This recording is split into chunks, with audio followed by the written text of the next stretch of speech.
Olá pessoal, nós estamos aqui no canal aberto do projeto com a nossa convidada Julieta Jerusalinski, que veio a convite do projeto Associação Científica de Psicanálise, numa parceria com o Programa de Pós-Graduação do PF, mestrado em Educação, para minha banca de defesa, da dissertação de mestrado, e também para uma conferência que ela realizou ontem à noite na UPF. Nós gostaríamos de ouvir um pouquinho mais, Julieta, a respeito do teu trabalho com a detecção precoce, a pesquisa, sobre a Rede Bebê. Nos conta um pouquinho. Queria agradecer o convite por estar aqui com vocês, o convite do projeto, dos colegas da UPF, por ocasião da tua banca, porque, de fato, muito ainda a gente tem que inscrever socialmente para que a gente possa produzir uma detecção precoce do sofrimento psíquico na primeiríssima infância. A gente se encontra na atualidade com uma realidade que é o grande contingente de crianças que chega a tratamento entre 6 e 7 anos de idade, que é a entrada no ensino fundamental. E quando a gente lança luz sobre o que está acontecendo com essas crianças, a gente vai deparando com dificuldades que vão muito além do encontro com dificuldades no letramento. Porque seria de se esperar que, se uma criança se encontra com uma nova demanda social, que é a lectoescritura, surgissem ali certas dificuldades. No entanto, a gente se encontra com crianças que muitas vezes não desenham, não brincam, não conseguem se atrelar a uma lei do coletivo, portanto, que nos revelam que havia dificuldades muito anteriores e que, no entanto, elas não foram detectadas. Na atualidade, também, tem um outro grande contingente de crianças que é levada a tratamento. Crianças entre 3 ou 4 anos de idade com suspeita ou já diagnóstico de transtorno do espectro autista. Essa é uma realidade que se apresenta, e essa realidade revela que, para além das dificuldades específicas que uma criança possa encontrar, a gente tem na atualidade um problema, um sintoma de saúde pública, no sentido de que não se reconhece as formas de sofrimento mais precoces. É preciso que a gente entenda que, para se chegar até o estabelecimento de uma patologia, há um longo caminho. Para que a gente chegue a ter sintomas positivados de um determinado quadro psicopatológico, antes disso tem todo um tempo em que certas inscrições estruturantes que deveriam ter se produzido não operaram. Então, na atualidade, a gente tem um predomínio de uma forma de funcionar na qual se mantém uma criança em conduta expectante, muitas vezes durante um tempo no qual os pais vêm dizendo que algo não vai bem, que tem uma dificuldade e que muitas vezes não são escutados nisso. E se mantém essa criança em conduta expectante até que essa criança realize várias sintomatologias no quadro psicopatológico, e aí se fecha um diagnóstico.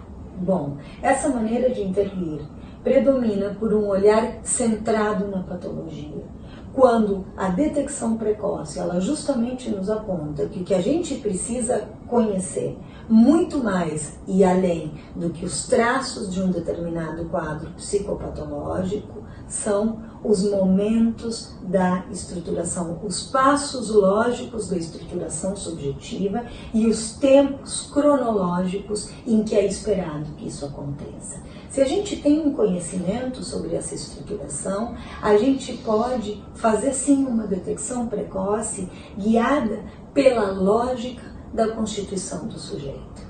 Porque então a gente pode estar atento aqui, se algo que era de se esperar num determinado momento da vida do bebê, por exemplo, que um bebê olhe para o outro, que um bebê vocalize de uma maneira endereçada, que um bebê arme uma postura corporal que se endereça ao outro com interesse. Se a gente sabe em que momento cada uma dessas produções é esperada, claro que isso tem uma brecha temporal, mas se isso não acontece dentro de uma determinada brecha temporal, se desperta um alerta. Isso quer dizer que algo não vai bem com esse bebê. E esse algo que não vai bem com o seu bebê nos permite produzir uma intervenção que favoreça a sua estruturação, sem armar nenhuma correlação fechada com nenhum quadro psicopatológico. Isso porque a maneira que se tem de pensar a psicopatologia, ela é extremamente adultomorfa. A gente tem quadros definidos. Isso já se aplica bastante mal à infância, porque a infância é um momento de estruturação, é um momento no qual ainda não está decidido quem alguém vai ser. Então, por isso, a gente considera que o diagnóstico ao longo da infância implica muito mais uma condição de estar do que de ser. Bom, se isso é assim com a criança, o que acontece com o tempo do bebê? No tempo do bebê, a gente está nos primórdios da estruturação. E pelo fato da gente estar nos primórdios da estruturação, a gente se encontra com certos indicadores de sofrimento psíquico que são muito sensíveis, mas pouco específicos por patologia.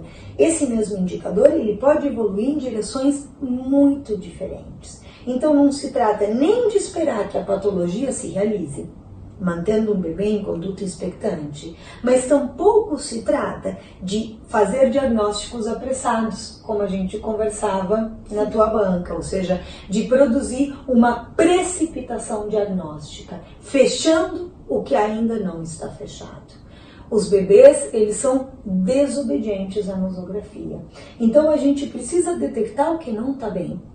E esse é o diagnóstico mais valioso que a gente tem ao longo da primeiríssima infância, para intervir a fim de favorecer a estruturação.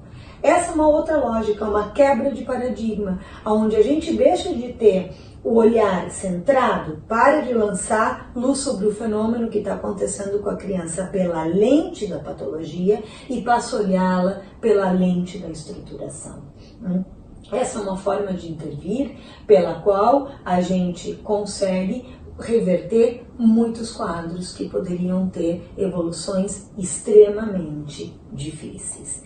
Então vejam que essa é uma lógica para a qual a gente ainda muito tem que trabalhar para produzir uma inscrição social que reconheça que um bebê sofre, que o reconhecimento do sofrimento na primeira infância não é inefável. Porque claro que a maneira como o bebê manifesta o sofrimento é diferente do que um adulto. Um bebê não fala. Um bebê sequer brinca de faz de conta como uma criança faz. Quando a gente entende que o método da associação livre não se aplica bem para a infância, porque a criança não circula pela linguagem da mesma maneira do que um adulto, a gente também entende que da maneira que a criança brinca, quando a criança brinca e a gente acompanha o brincar dela, a gente pode então entender de que maneira ela está representando aquilo que acontece na vida dela. Mas e com um bebê que nem fala, nem brinca ainda de faz de conta? Bom, um bebê nos dá a ver o seu sofrimento psíquico, porque ele responde com a organização ou a desorganização das suas funções corporais. Ou seja, é dessa maneira, olhando, não olhando, vocalizando, não vocalizando, dormindo demais, não dormindo, comendo demais, recusando a alimentação, que o bebê nos mostra que tem algo que para ele está difícil. E se a gente considera ali esse sofrimento e intervém a tempo, escutando isso que não está bem, a gente evita a realização de uma patologia. Então, essa é a lógica da detecção precoce. É sobre essa lógica que o instrumento IRD, Indicadores de Risco e Referência para o Desenvolvimento Infantil, surge.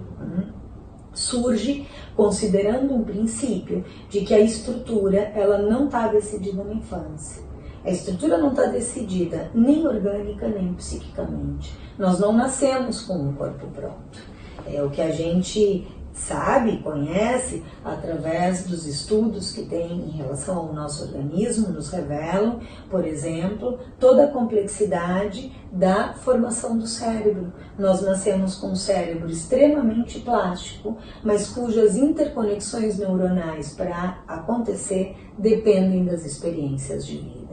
Da mesma maneira, a gente nasce com um certo código genético, mas o que vai se manifestar ou não desse código depende dos fatores epigenéticos. E entre os fatores epigenéticos, que são muitíssimos, o ar que a gente respira, a água que a gente bebe, os níveis de estresse aos quais a gente está exposto, mas entre eles a relação com o outro é um fator epigenético decisivo. Por isso que quando tem um bebê em sofrimento, em vez da gente ler isso como um transtorno individual, a gente precisa considerar esse sofrimento na lógica de uma relação com o outro. Um outro familiar, sem dúvida, mas também um outro escolar. E além disso, um outro social e cultural.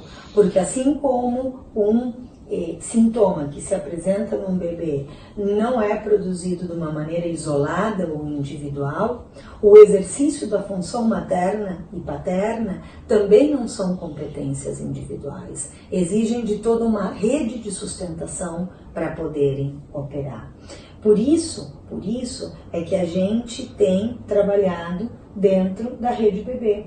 A Rede Bebê é uma rede que surge no ano de 2018, na ocasião dos 40 anos do Centro Lídia Coriá, ou seja, depois de anos de formação de profissionais dentro dessa lógica, uma lógica da não patologização, da estrutura não decidida na infância, da detecção precoce como uma aposta na estruturação do sujeito, para que a gente possa armar uma rede interdisciplinar e interinstitucional de profissionais guiados por esses princípios. Profissionais que provêm de diferentes formações de base, mas que consideram a importância de que a gente inscreva práticas públicas de detecção precoce como uma aposta na estruturação do sujeito. Guiados pelo princípio de que saber sobre a primeira infância não é precipitar diagnósticos, é poder também manter uma aberta brecha do não saber pelo que está por vir, porque isso é o que permite o tempo e o lugar para que um bebê possa se estruturar. Então, nessa direção que a gente tem trabalhado, nesse momento falamos aqui desde Passo Fundo, mas amanhã mesmo estaremos no segundo encontro da Rede Bebê, com depoimentos de diversos colegas de diferentes instituições e lugares do país que intervêm com esses princípios no campo da educação, no campo da saúde, para que juntos a gente possa mudar uma realidade que tem adoentado a infância. Porque ao final, um bebê é responsabilidade de toda uma aldeia. Essa é a ideia do trabalho. Muito obrigada, Julieta. Amanhã nós estaremos na Assembleia também, nessa segunda Assembleia em Porto Alegre, apresentando os trabalhos do projeto de inserção social.